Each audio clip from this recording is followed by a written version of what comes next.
गुरुर्ब्रह्मा गुरुर्विष्णु गुरुर्देवो महेश्वर गुरुर्साक्षात् परब्रह्म तस्मै श्री गुरुवे नमः। अखंड आनंदबोधेन शिष्यसंतापहारिणे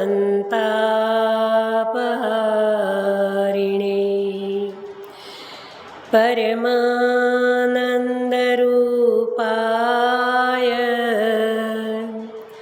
तस्मै श्री गुरुवे नमः।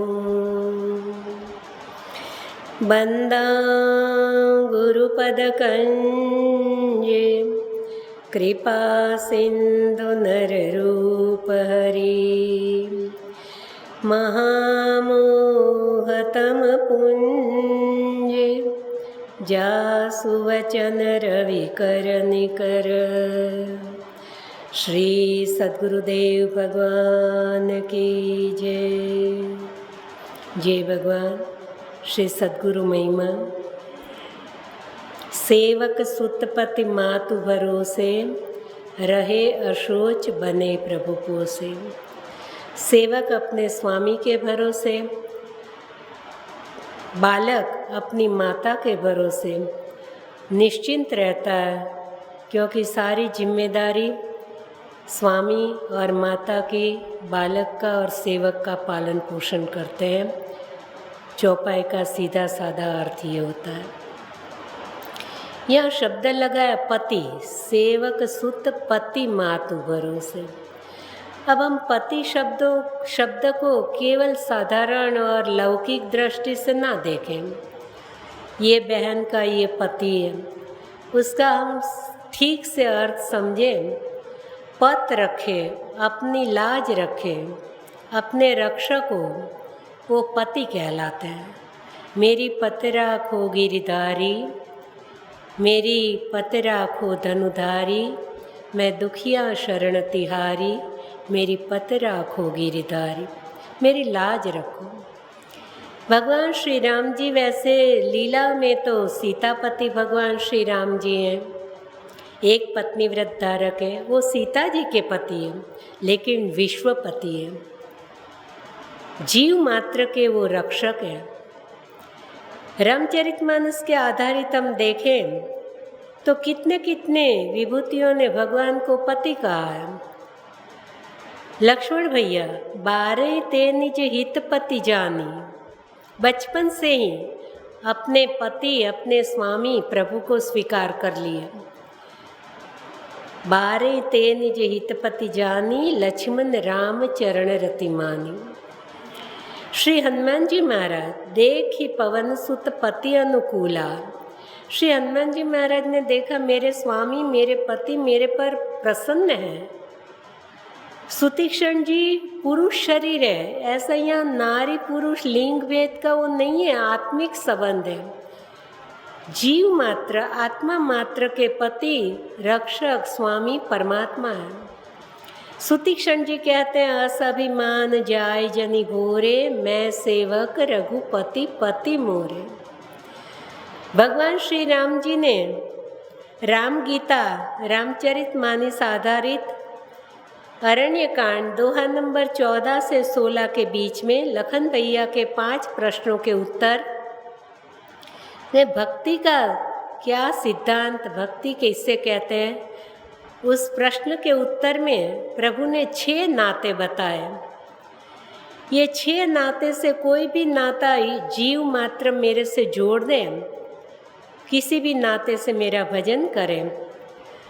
गुरु पितु मातु बंधु पति देवा, 16वें दोहे से ऊपर की 3-4 चौपाई शायद है अरण्यकांड में। गुरु पितु मातु बंधु पति देवा, सब मोहि कह जाने दृढ़ सेवा। मम गुण गावत पुलक शरीरा, गदगद गिरा नयन ब नीरा। तो स्वयं राम जी ने पति शब्द लगाया, मुझे कोई पति भाव से भी बच सकता है। तो मेरे भाई बहन, ये अपने रक्षक है, ये अपनी पत रखने वाले। कितने जीवात्माओं की, कितने शिष्यगण की लाज पत सद्गुरुदेव भगवान रखते हैं। उस हिसाब से वो सबके पति है, सबके मालिक है, सबके स्वामी है, सबके नाथ है। हम उनके सामने अनाथ है, वो हमें सनाथ कर देते हैं। तो ये शब्द को लेके हम कहीं हमारी क्षुल्लक बुद्धि से हम साधारण भाव ना निकालें। सुमित्रा अम्बा के पास लखन भैया बन जाने की आज्ञा लेने गए प्रभु के आदेश से। तब माँ सुमित्रा जी ने भी यही कहा, ये 6 नाते से सभी नाते प्रभु चरणों में समर्पित करना। भगवान श्री राम जी जो लखन जी के आगे 6 नाते बोले, वही 6 नाते पहले सुमित्रा अम्बा अयोध्या कांड के 73 दोहे के बाद बोली है। 4 शब्द तो वही के वही है, 2 शब्द थोड़े अलग किए लेकिन भाव वही है। गुरु पितु मातु बंधु सुर साई। राम जी ने देवा कहा, इन्होंने सुर कहा। राम जी ने पति कहा, माँ सुमित्रा जी ने साईं कहा। सिंधी भाषा में आज भी स्वामी को साईं बोलते हैं। हनुमान जी महाराज मोर न्याय में पूछा साईं। तो गुरु पितु मातु बंधु सुर साईं, से ये सकल प्राण की नाई। रीछ के रक्षक, उनकी सबकी लाज रखने वाले जामवन जीते हैं, तो कहीं रीछ पति सुनो हनुमान। वानर जाति के रक्षक मालिक है सुग्रीव जी, कपिपति रीछ निशाचर राजा। वो कपिपति है, वो रीछ पति है। हमारे पति, हमारे मालिक, हमारे रक्षक, हमारी पत रखने वाले, हमारी रक्षा करने वाले सद्गुरुदेव भगवान हम सबके पति हैं, हम सबके स्वामी हैं। तो हम गलत भाव इसको ना लें, इसको समझने का हम प्रयास करें कि कैसे कैसे कैसी कैसी भक्तों की लाज रखें, जो जिस प्रकार राजी रहे। किसी को कोई संबंध की कमी है, कोई जाके रोता है संतान नहीं है, माँ चिंता मत करो, आज से मैं तुम्हारा बेटा हूँ। फिर तब से उनको माँ कह देते, उनके साथ माँ बेटे का नाता। जो भक्ति पथ में हम ईश्वर के साथ भजने के लिए तभी प्रेम जगता है, हम किसी भी नाते से जुड़ जाए। गोस्वामी जी कहते हैं, तोरे मोरे नाते अनेक, मानिए जो भावे, ज्यों त्यों तुलसी कृपालु चरण शरण। आपको ठीक लगे हो प्रभु नाता मानो, मैं किसी तरह आपकी शरण में रहूं। कोई कहता है ये मेरे मामा, तो भगवान उसको मामा कह के बुलाएंगे। कोई कहेंगे ये मेरे चाचा, तो उनको चाचा कह के बुलाएंगे। कोई किसी के, जैसे अनंतपुर में श्री गोवर्धन भैया की माता जी, उनके भाई साधु बन गए थे। वो दुखी थी, मेरा भाई कहाँ है पता नहीं, साधु बन के चला। जिस सद्गुरुदेव भगवान के दर्शन हुए, गोवर्धन भैया के पिताश्री कुंदन लाल जी भैया, जब बूढ़ा खेरी हनुमान में भगवान साधना करते थे, किसी ने बताया कोई महात्मा है, भोजन वगैरह ले जाते, सेवा में समर्पित हुए। धीरे धीरे परिचय हुआ। माता जी ने कहा मेरा भाई लगता है, मेरा भाई साधु बन गया। आज अनंतपुर में मामा जी के नाते से तो गुरुदेव को मानते हैं और गुरुदेव निभाए भी। आपको प्रसंग मालूम है, कहाँ तो काष्टमोहन में सद्गुरुदेव भगवान जामनगर विराजमान, कहाँ जामनगर, कहाँ अनंतपुर। वैसे इतना इंटीरियर है कि बारिश के दिनों में रास्ते बंद हो जाते हो, तो अब सुविधा हुई, अब रोड बन गए। नहीं तो कई बार गुरुदेव भी घोड़े पर बैठकर पहुंचते थे, मुश्किल था जाना। लेटेरी से आनंदपुर तक का रास्ता भी नहीं था। ऐसी हालत में गोवर्धन भैया की नानी जी ने वचन लिया था, मेरे अंत समय आप हाजिर रहो। और काष्टमोहन समय दरमियान उनका शरीर छूट गया और सद्गुरुदेव भगवान अंतिम संस्कार करने कहाँ से पहुँचे, कैसे पहुँचे, बिनु पद चले सुने बिनु काना। उनको चरणों से चल के जाने की जरूरत नहीं है। ऐसी अलौकिक अनेक लीलाएं अपने सद्गुरुदेव भगवान की देखते हैं, ब्रह्मत्व का अनुभव करते हैं, लेकिन माया के वश होकर वापिस हम भूल जाते हैं। हम उनको फिर से गुरुदेव मानने, साधारण मानने लगते। अनेक की बीमारियां दूर करने वाले, असाध्य रोग मिटाने वाले, पंच तत्वों के काबू रखने वाले वही सद्गुरुदेव पेट पकड़ के, हाँ गैस हुआ, पेट दर्द हो रहा है, क्या है ये उनकी लीला। अति विचित्र रघुपति चरित जाने परम सुजान। उनको तब लीला समेटनी थी। कैसे? जैसे राम जी स्वधाम गमन किए, कृष्ण जी स्वधाम गमन किए, तो क्या हम कह सकते हैं आज राम नहीं है, आज कृष्ण जी नहीं है? वैसे क्या आज सद्गुरुदेव भगवान नहीं है? उनका अभी 2 दिन पहले किसी ने मुझे व्हाट्सएप में भेजा सद्गुरुदेव भगवान के शब्द कि शरीर रहे न रहे पर मैं कायम हूँ। जो मैं है वो कायम। सद्गुरुदेव भगवान और अनेक भाई बहनों के अनुभव आज सब कबूल करते हैं। नए नए जिन्होंने दर्शन भी नहीं किए, कईयों ने नाम भी नहीं सुना था, लेकिन को बड़े छोट कहत अपराधु, सुनि गुण भेद समुझे साधु। भगवान श्री राम जी ने कुछ कुछ काम किए, लेकिन उनके नाम से अनेक काम हुए। वैसे ही सद्गुरुदेव भगवान ने कुछ गिने चुने शिष्य उनके पास, लेकिन आज किताबें पढ़ के, गुरुदेव की बातें सुन के नए नए अनजान लोग कितने इसमें सम्मिलित होते जा रहे हैं, कितने की श्रद्धा और कैसे कैसे सबकी अनुभूति। तो मेरे भाई बहन, कई भाई बहनों को हम देखते हैं तो गुरुदेव की हाजिरी में तो कभी उनको देखे भी नहीं थे। आज वो लोग हमको नए मानते हैं। वो सोचते हैं आपने गुरुदेव का नाम सुना है क्या? क्योंकि कई जगह हम नहीं जा पाते तो उनको लगता है ये पहली बार आए। तो ऐसे ऐसे जीवात्मा सब कहाँ कहाँ से खींच के चले आते हैं। कुछ तो सद्गुरुदेव भगवान का नाम खींच। और हमारी भी क्या योग्यता है? आज हम गुरुदेव के नाम से मौज कर रहे हैं। बस एक ही पता चले ये गुरुदेव की शिष्या है, हमारे कोई काम अधूरे नहीं रहते। उन्हीं के नाम से हम बड़प्पन पा रहे हैं, उन्हीं के नाम से हमें कोई प्रेम से जय भगवान करता है, नहीं तो कौन पहचानता है। राम ते अधिक राम का नाम। आज उनके नाम की महिमा, सद्गुरुदेव भगवान की नामना खूब हो रही, खूब लोग जानते हैं, कितने लोग खींचे चले आते हैं मेरे भाई बहन। और जिसका जो भाव हो सद्गुरुदेव भगवान आज भी स्वीकार करते हैं। उनको तो क्या कितनी तपस्या की। कभी कहते थे मैं मौड़े खा कर रहता था, कभी नीम की पत्तियाँ, कभी मूंगफली पे, कभी सेके हुए आलू पर, कभी खिचड़ी का पानी लेकर, और फिर प्रकाशानंद जी महाराज जी के आग्रह से उबली सब्जी और सूखी रोटी। लेकिन कोई कहता कि हमने भजिया बनाया, बोले हाँ लाओ, मुझे भजिया बहुत अच्छा लगता है। उनका भाव रखते हैं। क्या सद्गुरुदेव भगवान भजिया खाते? हाँ चलो हलवा बनाओ। हाँ लेंगे ना, हम क्यों नहीं लेंगे हलवा। मैंने सुना पपरेंदा खपतिया में एक बार सद्गुरुदेव भगवान भक्तों के भावाधीन होकर 18 या 20 घर पे जाके भोजन लिए थे। और ऐसे नहीं कि एक एक ग्रास, उनका भाव रखने के लिए सबको राजी। हाँ लाओ, बहुत भूख लगी है। क्या उनको भूख लगी? ये उनकी लीला है। चरित राम के सगुण भवानी, तर्की न जाय बुद्धि मन बानी। सद्गुरुदेव भगवान का ऐसा ही दिव्य अलौकिक चरित्र हमारी मन बुद्धि बानी से अगोचर है, हम पार नहीं पा सकते। फिर भी हमारी बानी सफल करने के लिए शक्तिमती अनुसार हम सद्गुरुदेव भगवान की महिमा गाते हैं। हमारी बानी पवित्र हो, निज गिरा पावन करणकार। हाँ, नहीं तो पार कौन पा सकता है।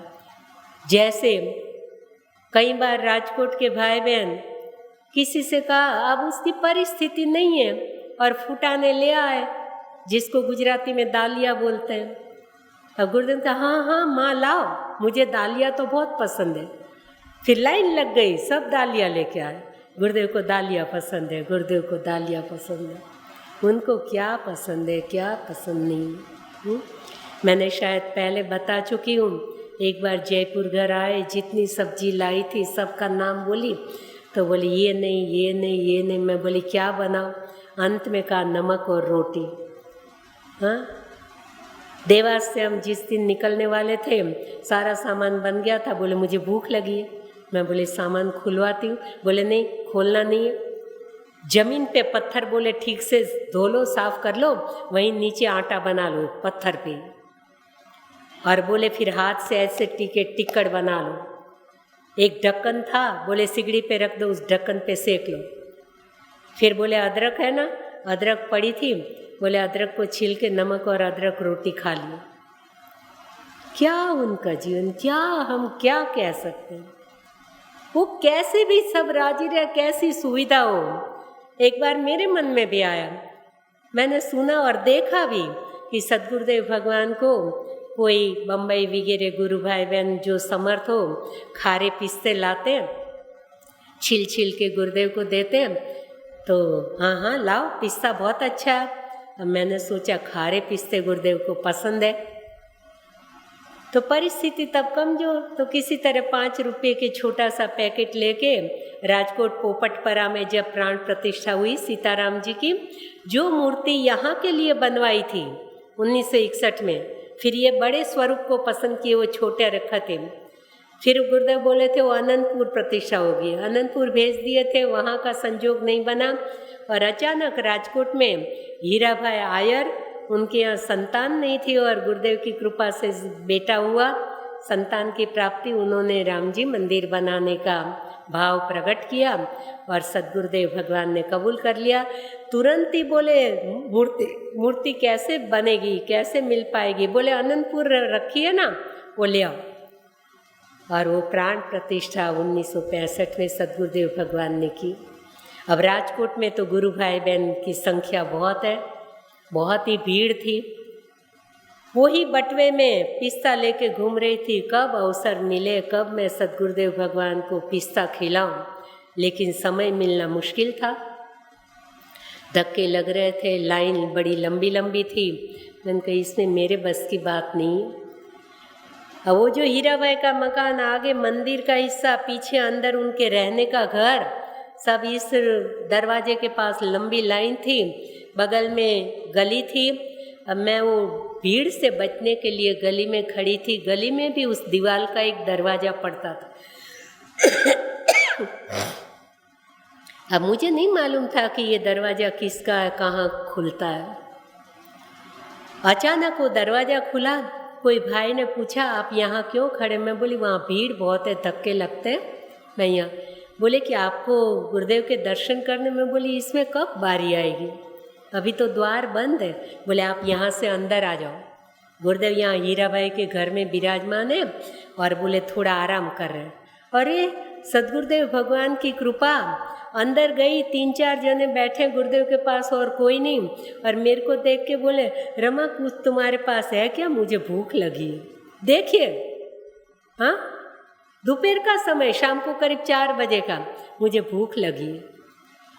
अरे भगवान मेरे पास तो ये पिस्ता, लाओ लाओ, मुझे पिस्ता बहुत अच्छा लगता है। अपने हाथ से छील के 8-10 दाने दिए। मैं ऐसे ऐसे सबके भाव रखते हैं सद्गुरुदेव भगवान, भाव के आदि ने, भाव अवश्य भगवान, उनको क्या चीज़ प्रिय क्या चीज़ अप्रिय, विहाय भोजनानंदम भजनानंद रूपिणम, उनको भोजन से क्या। हाँ, जब काष्ठमोन में तो कितने दिनों तक उन्होंने सामान लिया ही नहीं था, ऐसे ही पड़ा था। हाँ, कितने दिनों तक वो समाधि में विराजमान। उनकी पार पाना बहुत ही असंभवित है हमारे लिए, लेकिन फिर भी हम गुनगुनाते रहते हैं हमारी शक्ति अनुसार। 1950 या 51 का प्रसंग है। हमारे थोड़े संबंधी चाचा, वैसे तो चाचा बुआ नहीं है हमको, तो पिताजी के मौसी के लड़के भाई, ऐसे वो अफ्रीका में रहते थे।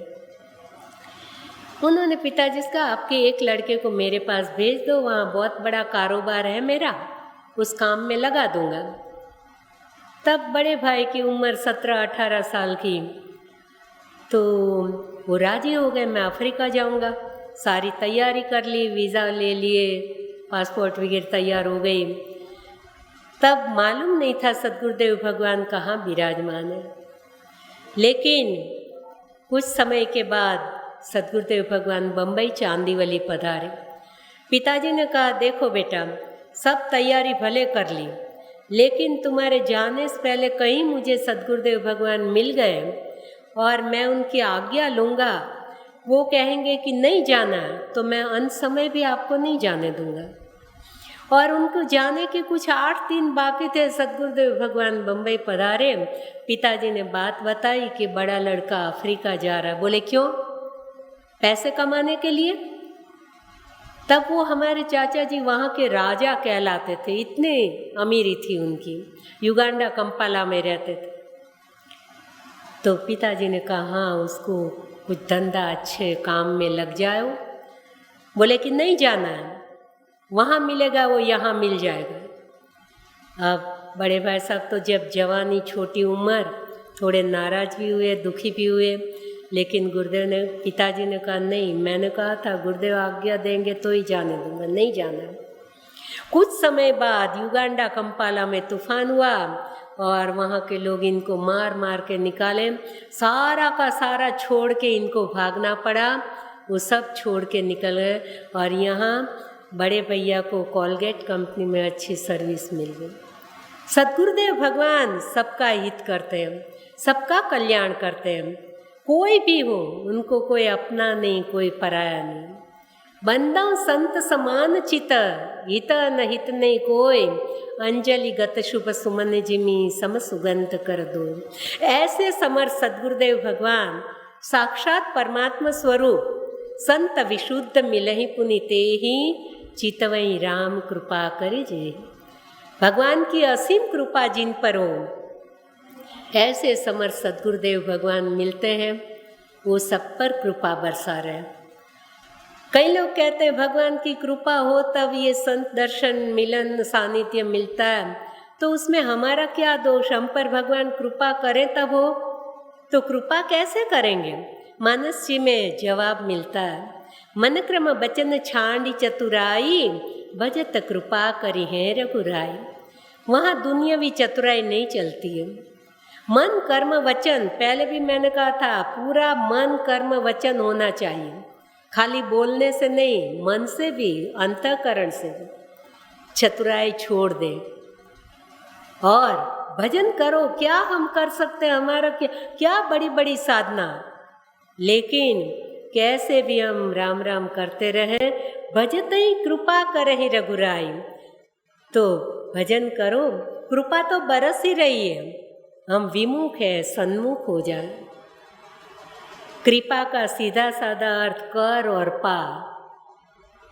भगवान कहते एक कदम तो मेरी ओर आगे बढ़ो, मैं 10 कदम सामने दौड़ता हुआ चलाऊंगा। मेरे भाई बहन, ऐसी असीम कृपा हम सब गुरु भाई बहनों पर रही। एक घटना अभी याद आई। एक गुरु भाई, मनर भाई है, उनकी कुछ चचेरी बहन या ऐसे लगती है, आर्थिक स्थिति उनकी कमज़ोर। अभी तो वो बहन नहीं है, लेकिन उनकी आर्थिक स्थिति कमज़ोर। उनका एक का एक बेटा, वो बेटा तो अभी अच्छा सुखी है, यहाँ आई कैंप में आता भी है। तो किरीट भाई कोठारी नाम है उनका। तो उनकी 4 बहनें। अब उस जमाने में परिस्थिति साधारण, 4 बेटी के बाद में ये एक लड़का हुआ था। अब वो 4 बेटियों में भी चारों बेटी साधारण घर में ब्याह दी, जैसी अपनी परिस्थिति थी। तो साधारण घर में ब्याही हुई बेटी को भी भगवान की क्या इच्छा, 4 बेटियां हुई और 5वीं बार उनको बच्चा होने वाला। तो तलाश करवाई होगी, तो डॉक्टर ने कहा अभी भी बेटी है। तो सब ने मिल के उनको आग्रह किया, मत रखो, बोले निकलवा दो। 5-5 बेटी तुम क्या करोगी, परिस्थिति साधारण है। बोले नहीं, मैं ऐसा पाप नहीं करूँगी। बहुत समझाया, वो मानी नहीं। नहीं, मेरे गुरुदेव जो भी करेंगे। गुरुदेव पर अटूट श्रद्धा रखी। भजन है गुजराती का, तो सब भाव से गाते हैं वो भजन, वो गुनगुनाती रही। हे करुणा ना करनारा, तारी करुणा नो कोई पार नहीं। हे करुणा के सागर, आपकी करुणा का कोई अंत नहीं, आप बड़े करुणाकारी हैं, उसका ये भाव होता है। हे करुणा ना करनारा, तारी करुणा नो कोई पार नहीं। हे मारा साचा खेवन हारा, तारी करुणा नो कोई पार नहीं। मेरे सच्चे रक्षक, आपकी करुणा अपार है। फिर उसमें एक पंक्ति है, अवड़ी सवड़ी करनारा, तारी करुणा नो कोई पार न। तू चाहे तो संभवित असंभवित कर दे, असंभवित संभवित कर दे, तेरे बस की बात है। हे प्रभु, अब वो ही लाइन वो बार बार रोज भगवान के सामने, गुरुदेव के सामने गुनगुनाती रहती। हे गुरुदेव, आप इतने समर्थ हो, अवड़ी सवड़ी करनारा, आप उल्टा सीधा भी कर सकते हो, सीधा उल्टा भी कर सकते हो। आश्चर्य की बात है, डॉक्टरों ने कहा था 5वीं बेटी है, लड़के का जन्म आज भी है उसने। क्या क्या करुणा करते हैं गुरुदेव, क्या श्रद्धा, क्या लोगों का भाव है। ऐसे तो कहीं भाई बहनों को कितने अनुभव है मेरे भाई बहन। मैं इस मार्ग में घूमती रहती हूँ तो कई बेचारे किसी भी प्रकार से, कोई कैसे दुखी है, कोई कैसे दुखी है, कोई आर्थिकता से, कोई संपत्ति, कोई संतति, कोई ऐसे रोग से। तो मैं कोई ऐसी, मेरी योग्यता नहीं, सद्गुरुदेव भगवान की शरण बता देती हूँ, आप ये करो, इनकी शरण में जाओ। सद्गुरुदेव भगवान की फ़ोटो दे देती हूँ, श्रद्धा से इनकी प्रार्थना करो। और ज़्यादा से ज़्यादा सद्गुरुदेव भगवान ने जो मेरे हाथ में रामचरितमानस दिया, मैं भी आपको मानस से आपको जोड़ती हूँ। या तो राम नाम क्या नहीं कर सकता, कल्पतरु है राम नाम को, कल्पतरु कलि कल्याण निवास, जो सुमिरत भय भांग ते, तुलसी तुलसीदास। राम नाम कलि अभिमत दाता, वो अभिमत दानी है, तुरंत ही फल देने वाला है। जपात सिद्धि, जपते रहो। तो मैं तो ये जो मानस जी के आधारित उनको अपनी श्रद्धा भाव बता देती। राम राम करो, लाख दुखों की एक दवाई। भगवान आपका भला करे, हमारी शुभकामनाएं। किसी तरह उनको आश्वासन देकर, ऐसी एक बहुत ही दुर्लभ घटना, करीब 16-18 साल पहले की बात। अभी तो वो अमेरिका में रहते हैं, पहले आनंद में रहते थे। तो वो बहन मेरे पास कभी कभी कथा में आ जाती थी, कथा सुनती थी। तो उनको भी गुरुदेव के प्रति कुछ बातें सुनकर श्रद्धा हुई और मानस जी से भी प्रेम हुआ। उन्होंने मानस जी कभी देखी नहीं, पढ़ी नहीं, घर में बसा ली और कुछ पाठ भी करने लगी। श्रद्धा बढ़ती गई। उनके बेटे की पत्नी, शादी हुए 4 साल हुए थे, मेरे को कहा कि बहन मैं बम्बई जा रही थी। बोले आप बम्बई जा रहे हो? अभी बेटे की बहू भी उनके मैका अंधेरी में, वो भी वहाँ गई है, मैं उसको बोलूँगी आपको मिलने आएगी, तो उसको ज़रा समझाओ कि अपनी उम्र के साथ साथ बच्चे बड़े हो जाए, अच्छा है, तो अब उसको बच्चा चाहिए। बोले, मैं बोली बहन जी ये मेरा विषय नहीं है। बोले किसी तरह आप बात निकाल के उसको समझाना, मैं उसको बोलूँगी आपसे मिलने आएगी। मैं मलाड में डॉक्टर सूचक साहब उनके यहाँ थी। अपनी सास के कहने से उसको कोई इतनी श्रद्धा और मेरे से कभी ज़्यादा मिली भी नहीं थी। मिलने आई, मेरे पास 3-4 जने बैठे थे। कुछ ऐसी बात हुई, कैसे हो कैसे नहीं, कितना रुकोगे, कब आनंद जाओगे, ऐसी साधारण सी बात हुई। फिर मैंने हंसते हुए कहा कि आपकी सासू जी दादी जी बनने की उतावली कर रही है, बस इतना सा मैंने कहा। वो एकदम उदास हो गई, उनका चेहरा दुखी हो गया। थोड़ी देर बैठी, फिर मेरे को जाते जाते बोली बहन अकेले बात करनी हो तो आप मिलोगे क्या? मैंने कहा हाँ मिलूँगी, क्यों नहीं। बोले मैं कल आऊँगी आपके पास। कितने बजे? मैं बोली शाम को आ जाना 5-6 बजे। बोले ठीक है। दूसरे दिन वो बड़ी सारी फाइल लेके आई। मेरे को बोले बहन मैं आज आपको बता रही हूँ, मैंने घर में किसी को भी बताया नहीं। मेरे नसीब में माँ बनने का लिखा हुआ नहीं है। ये फाइल आप देख लो। सब इंग्लिश में, मुझे तो कुछ पता नहीं चलता। गायनेक डॉक्टरों की सारी रिपोर्ट थी, बम्बई में बड़े बड़े डॉक्टरों की रिपोर्ट थी। उन्होंने वो एक्सरे वगैरह और क्या कहते हैं सोनोग्राफी वगैरह सब करवाई होगी, उसके सारे रिपोर्ट थे। मैं बोली बहन मुझे तो इसमें कुछ पता नहीं चलता है। पर बोले कि अब मैं मेरी सास वगैरह को कैसे कहूँ, मेरे नसीब में बच्चा नहीं है। बोले मैं बोली आपके पति को मालूम है? बोले उसको भी मैंने नहीं बताया अभी तक, मैंने यहाँ सारा टेस्ट करवाया है। तो मैं बोली तो अब क्या किया जाए? बोले उनको आप समझा देना। मैं बोली देखो कभी बात निकली तो जैसे भगवान की इच्छा करके कुछ कह दूँगी। फिर वो खूब रोई, इतना रोने लगी, आधे घंटे तक करीब रोई। मैंने शांत किया, मैंने कहा बहन रो मत, बहन मुझ पे कुछ कृपा करो। मैं बोली मैं तो कुछ जानती नहीं, मेरे पास कुछ है नहीं। बोले मुझे सब कोई छोड़ देंगे ना तो मैं सहन कर लूँगी, पर मेरे पति छोड़ देंगे ना उस दिन मैं सुसाइड कर लूँगी। अब मैंने कहा बहन ऐसी बातें मत करो, हिम्मत रखो। बहुत तरह से समझाया। फिर मैंने कहा यदि एक काम करो, भगवान आप पर कृपा करे, वो अनहोनी होनी कर सकते हैं। मेरे पास मानस जी का आधार है और कोई आधार नहीं, और राम नाम है। आपने कभी मानस जी पढ़ी है? बोले नहीं, देखी भी नहीं है। घर में सासू जी है, मैंने कभी हाथ भी नहीं लगाया। मैं बोली उसका पाठ करोगे आप? बोले हाँ कर लूँगी। मैं बोली आपको और आपके पति को दोनों को साथ मिल के करना पड़ेगा। अनुष्ठान जो है मैं आपको बता सकती हूँ। तो बोले बताइए आप। तो मैं बोली वो करेगा? बोले वो तो 8 बजे उठता है सुबह। मैं बोली नहीं, नवा पारायण 3 बार तो 27 दिन लगेंगे। सुबह 4 बजे उठ जाओ, नहा धो के 4:30-5 बजे चालू कर दो, कम से कम 3 घंटे लगते हैं। सुबह 8 बजे सब लोग उठे, तब तक पूरा हो जाए। कोई बीच में विक्षेप न होना चाहिए, बीच में बोलो मत, उठो मत। तो मैं बोली ये जल्दी सुबह हो सकता है।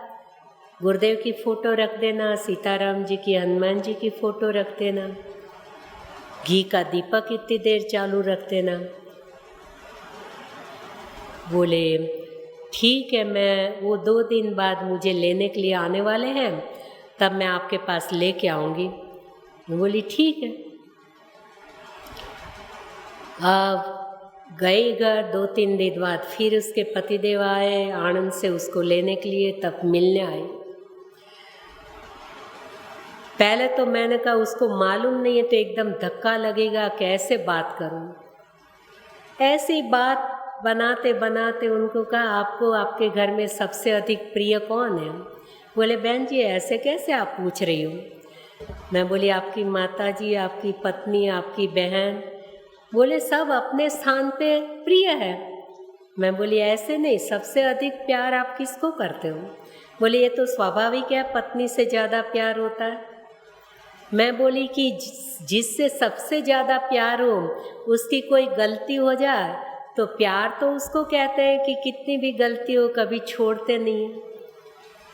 तो बोले ऐसी क्या बात है? बोले छोड़ने की तो बात ही नहीं, ये तो जन्म जन्म का साथ है। मैं बोली केवल बोलने के लिए या पालन करने के लिए?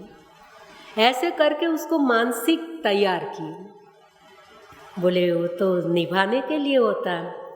मैं बोली देखो अब हिम्मत रख के सुनना, आपकी पत्नी ने 4 साल शादी हुए आपके पास रही, लेकिन उसकी जो प्राइवेट बात अभी तक आपको बताई नहीं है। वो दुख के कारण हिम्मत नहीं कर पाई, बता नहीं पाई। मैं बोली उसकी ऐसी ऐसी रिपोर्ट है, शारीरिक उनको तकलीफ कुछ, वो माँ नहीं बन सकी। एकदम दुखी हो गए, मुंह लटक गया। मैंने कहा देखो अब हिम्मत रखना, भगवान तुम नारी सम्मान करोगे और लाज रखेंगे ईश्वर, तो यदि तुम करो। वो कभी कभी अपने मित्रों के साथ अंडे वंडे भी खा लेता था। तो उसकी मम्मी ने बताया था, इसको राम नाम का मंत्र दे दो जो छूट जाए इसको बंधन में डालो कि आमलेट वामलेट नहीं खाना। तो वैसे मैंने राम नाम कहा था कि ये नहीं करोगे तो मैं आपको मंत्र बताऊं। तो उसने सब छोड़ दिया था। तो मैंने कहा अब रामचरितमानस जी का पाठ करोगे? बोले बहन जी वो क्या होता है, नवा पाठ क्या, हमको तो कुछ मालूम नहीं। मैं बोली मैं आपको बताती हूँ। मानस जी मंगाई, उनको पाठ बताया कि यहाँ से प्रारंभ करना, यहीं पूरा करना 9 दिन में। ये नवा पारायण विश्राम जहाँ जहाँ आएगा वहाँ आपको रुकना है। बोले ठीक है। मैं बोली देखो 27 दिन और निर्विघ्न होना चाहिए। तो बहन बोली मुझे तो वैसे दूसरा कोई विघ्न आने वाला नहीं है, मुझे तकलीफ ही नहीं है कुछ। बोली ठीक है। अब वो गए, पाठ चालू किया, चौपाइयाँ दोहे कुछ समझ में ना आए, अर्थ उसके भावार्थ पढ़े। फिर उसकी सास को पता चला कि ऐसे पाठ कर रही है, तो उसने कहा ये चौपाई दोहा सब वेद के मंत्र है, ऐसे नहीं, ये पढ़ना चाहिए। बोले वो तो कुछ समझ में नहीं आ रहा। तो समझ से करे तब तो बने, तो हम ये अर्थ पढ़ें तो समझ में आता है।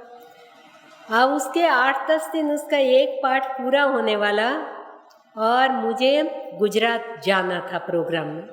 बम्बई से ट्रेन में निकली तो आणंद से ही अहमदाबाद जाया जाता है, अहमदाबाद से मुझे बाय रोड जाना था। तो मेरे को बोले कि बहन हम सब आपको स्टेशन मिलने आएंगे। मैं बोली 2 मिनट गाड़ी रुकती है, मत आओ। बोले नहीं हम मिलने आएंगे, ज़रूरी काम है। और उन्होंने फ़ोन में भी कह दिया कि मैं ऐसे पाठ करती हूँ तो मेरी सास मना करती है, ऐसे नहीं। मैं बोली नहीं, चौपाई दोहा ही पढ़ो, चाहे समझ में आए या ना आए। तो वो वेद के मंत्र माने जाते हैं, उसकी असर होती। तो बोले बहन अभी एक पाठ तो पूरा होने वाला है, 8 दिन हो गए, एक पाठ बाकी है, तो फिर ये एक चलेगा? मैं बोली नहीं चलेगा, वो 3 पाठ फिर करो। तो समझ में कुछ नहीं आया तो उसको बहुत ही भारीपन लग रहा था। मैंने कहा नहीं, कैसे भी आपको करना होगा। अब मैं आणंद से निकली, वो लोग मिलने आए, सब बताया। और मैं जहाँ प्रोग्राम वहाँ पहुँची तब तक उसके 9 दिन वो एक पाठ के पूरे हो गए और फिर दूसरा चालू करना। मैं जहाँ प्रोग्राम था, जिस कमरे में रुकी हुई, उनके घर छोटे बच्चे, तो मैंने कहा कमरे में आएंगे मेरे ठाकुर जी को कहीं पूजा को खेलते खेलते ऐसे वैसे कर देंगे। वैसे किसी के घर रहूँ तो उनके कमरे में ताला नहीं लगाते थे। मैं समझी भाई, सोचती थी इनको लगेगा हम पर विश्वास नहीं है क्या, तो मैं खुला रूम छोड़ के चली जाती थी। लेकिन वो बच्चों के उसके, मैंने कहा भाई मैं प्रोग्राम में जाऊँ और पीछे से बच्चे कमरे में आ जाए, तो मैं ताला लगा के जाती थी। अब वहाँ लोग मिलने आते हैं तो नारियल मेरे को देते हैं, पानी वाला पारी नारियल। तो उसी दिन पहुँची तो लोग मिलने आए, तो मेरे को एक बहन ने बड़ा सारा नारियल दिया। वो ऐसी टेबल पे मैंने पूजा कर रखा था, वहाँ पास में नारियल रख के मैं प्रोग्राम में चली गई। अब मैं जब शाम को प्रोग्राम करके, पहले दिन तो दोपहर में कथा चालू होती है पोथी यात्रा करके, तो शाम को ही मैं वापस आई तो वो श्रीफल वहीं के वहीं रखा हुआ, नीचे गिरा नहीं था, कुछ नहीं था, लेकिन अपने आप खुल गया था। उसका जल सारा निकला और ये चादर वगैरह भीग गई थी। मैंने सोचा ताला लगा हुआ है, कमरे में कोई आया नहीं, इनको पूछूंगी कि कोई आया था तो भी बुरा लगेगा, हो सकता है इनके पास दूसरी चाबी हो, कमरा खोला हो, किसी से गिर गया हो, फिर रख दिया हो, ये जल लीक हो गया हो। अनेक विचार किए। ये अपने आप कैसे, और मजबूत था श्रीफल। हिम्मत करके पूछ लिया, बहन मेरे कमरे में कोई आया था? बोले नहीं बहन, चाबी तो आपके पास थी। वो घबरा गए, कुछ नुकसान हुआ? मैं बोली नहीं, ये नारियल खुल गया इसलिए मैंने पूछा, ये क्या हुआ पता नहीं। अब वो केवल ऐसे एक लकीर हो गई थी और जल निकल गया था, बाकी ऐसे 2 टुकड़े। लेकिन फिर मैंने वहीं के वहीं रहने दिया, चादर बदल दी और वापस रख दिया। तो रोज देखो वही रखा हुआ, उसमें जैसे छोटे छोटे टुकड़े करके हम सबको बांटते हैं, वैसे उसके पक्के छिलके पे रोज ऐसे ऐसे चेक चेक चेक चौकड़ियाँ चौकड़ियाँ होती जाए और छोटे छोटे टुकड़े वो पक्के छिलके के होने लगे। मैंने कहा भगवान जाने ये क्या हो रहा, ये अपने आप कैसे टूटता जा रहा। तो रखे रहो जो भी हो। फिर मैंने 2-4 दिन हुए, वो बहन को बोली ये ले जाओ, इसको प्रसाद के रूप में सबको बांट देना। अब उनका एक पाठ हुआ, वो बहन का चौपाइयों का, और उनका फ़ोन आया, बहन मेरे पाठ खंडित हो गए। मैं बोली क्यों? बोले नारी धर्म लागू हो गया। अरे बोले कि अब क्या ये 3 बार फिर करना पड़ेगा? मैंने कहा हाँ। तो बोले कि बहन एक वो पाठ किया, एक ये किया। मैं बोली देखो भगवान ने अच्छे सगुन दिए हैं, अब आलस मत करो। अब ये 4 दिन के बाद विशुद्धिकरण से आप वापस पाठ चालू करो। बहुत ही जबरदस्ती, मन लगे न लगे, उन्होंने 3 पाठ किए। उसके बाद तुरंत ही उनको गर्भ रह गया। 9 महीने के बाद फ़ोन आया, वो दुखी हो गई, बहन बेटी हुई। मैंने कहा पागल हो क्या फ़र्क करते हो बेटे बेटी में? भगवान ने करुणा करी, आपका रास्ता साफ किया, आप इनकी कृपा मानो। मेरे से बोले आप ही इसका नाम रखो। मैंने कहा ये देव का अंश है, देवांशी नाम रखो। कुछ समय हुआ, भगवान ने ऐसी करुणा करी, वापिस उनको गर्भ रहा। 2 साल बाद बेटा हुआ। आज वो बेटा 14 साल का है, बेटी 16 साल की है। बेटे का नाम कश्यप रखा है, अमेरिका में है वो। मेरे भाई बहन मानस क्या है? कल परसों या 2 दिन पहले मैंने धीरू भाई का प्रसंग बताया। राम मानस स्तवन किया, उसका काल क्या कर सकता है? सद्गुरुदेव भगवान ने ऐसा दिव्य शास्त्र हमको हाथ में दिया है, मेरे को बोले थे इसके सिवा और कुछ पढ़ने की जरूरत नहीं। सरल साधन हम नित्य पारायण करें। ऐसी ऐसी चौपाइयाँ हैं फलदायिनी, हम सब प्रकार से धन्य कर दें। राम राज्याभिषेक का पाठ करें। आर्थिक स्थिति कमजोर है मेरे भाई बहन, जे सकाम नर सुनहि जे गावई, सुख संपत्ति ना नाविधि पावई, सुर दुर्लभ सुख करी जग माही, अंत काल रघुपतिपुर जाहि। ये सब फलश्रुति है, गोस्वामी जी ने प्रमाण दिया। ये जो कुछ भाषाबद्ध हो रहा है, शिव जी स्वप्न में मुझ पर प्रसन्न है, तो जो कुछ भाषाबद्ध हुआ सब सच्चा होगा। सपने साँचे मोहि पर, जो हर गौरी पसाव, तो फुर हो जो कहूँ सब भाषा भणित प्रभाव। ऐसे गोस्वामी जी की वाणी, जो वाल्मीकि तुलसी भयो और वाल्मीकि भय ब्रह्म समाना, ब्रह्म वाणी, ये गलत कैसे हो सकती? श्रद्धा हो। ऐसा दिव्य शास्त्र, ऐसा सरल साधन, ऐसा सरल रास्ता अपने को सद्गुरुदेव भगवान न मिलते तो ऐसा मार्ग हमें कौन बताता? अष्टांग योग, ध्यान, धारणा, समाधि हम कर पाएंगे क्या? ये उसका काल भी नहीं है। जैसा युग हो, जैसा काल हो, उसके अनुकूल हम साधन करें तो हमें सफलता मिलती है। ध्यान प्रथम युग, मख विधि दूजे, द्वापर परितोषित प्रभु पूजे, कलि केवल मल मूल मलिना, पाप पयोनिधि जन्मन मीना।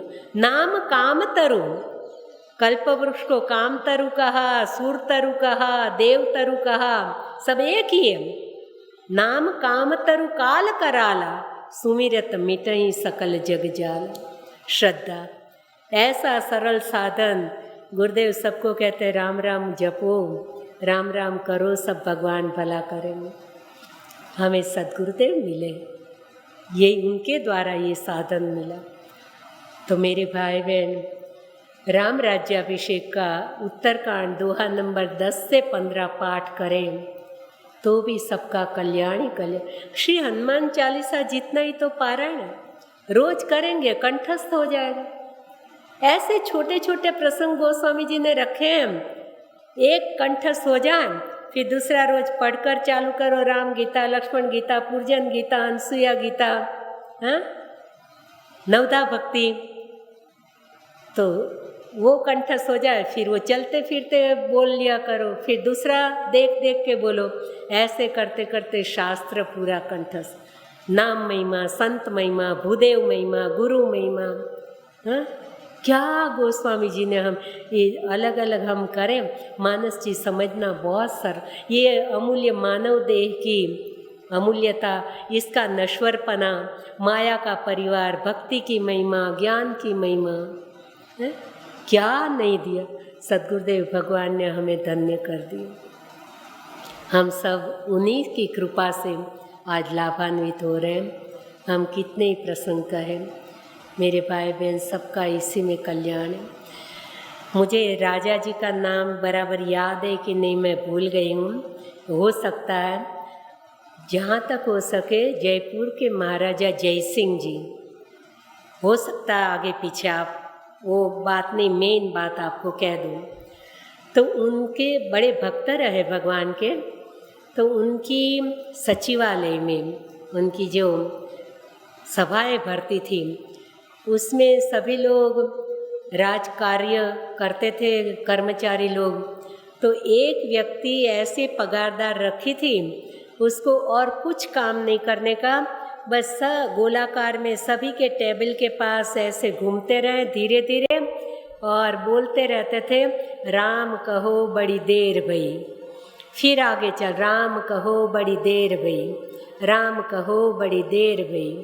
तो जब वो बोल के निकलते, इतनी देर वो कर्मचारी कलम रख के अपना काम छोड़ के 2 मिनट रम रम रम रम रम रम रम रम करने लगता। वो उसकी नौकरी थी, इस बात का उनको पगार दिया जाता था। लेकिन आत्मचेतना जाग गई और अंतरात्मा की आवाज़ सुनाई दी कि अरे, मैं इतने लोगों को कहता हूँ राम कहो बड़ी देर भई, तो क्या मेरे जीवन में देर नहीं हुई है क्या? मुझे अब राम राम नहीं करना चाहिए क्या? और उन्होंने राजा जी के पास राजीनामा दिया, मुझे अब नौकरी नहीं करनी है। बोले क्या बात है, किसी ने कुछ कह दिया? बोले नहीं। कुछ तकलीफ है? बोले नहीं। बोले आपको पगार कम पड़ती है? बोले नहीं। तो बोले आप नौकरी इतनी अच्छी क्यों छोड़ रहे हो? बोले महाराजा राम कहो बड़ी देर में। अब मुझे समझ में आ गया कि हे जीव, अब तू राम राम कर, तेरे जीवन में भी बड़ी देर हो गई, नौकरी छोड़ दी, साधु बन गए। जब आत्मचेतना जागृत हो जाती है, ऐसे सबको कहते कहते मेरे भाई बहन, हम सबको कहें, हमारे लिए भी सरल साधन यही है। हम चलते उठते खाते पीते नहाते धोते, बस केवल सीधा सरल साधारण साधन राम राम राम राम करते रहे। मंत्र जाप मम दृढ़ विश्वासा, पंचम भजन सो वेद प्रकाशा, महामंत्र सोई जपत महेशु, काशी मुक्ति हेतु उपदेशु। मानस जी में अलग अलग नाम महिमा बहुत है, एक साथ 9 दोहे में बालकांड 18 से 27 तक, वो बहुत अद्भुत नाम महिमा हमारे लिए एकदम सरल साधन। उसको भी मानस जी के आधारित जितना सद्गुरुदेव भगवान प्रेरणा करेंगे, हम कल के दिन शक्तिमती अनुसार जो भी गुरुदेव प्रसंग याद दिलाएंगे उसके अनुरूप कहने को प्रयास करेंगे। समय पूरा होने जा रहा है। जय भगवान, जय सिया राम।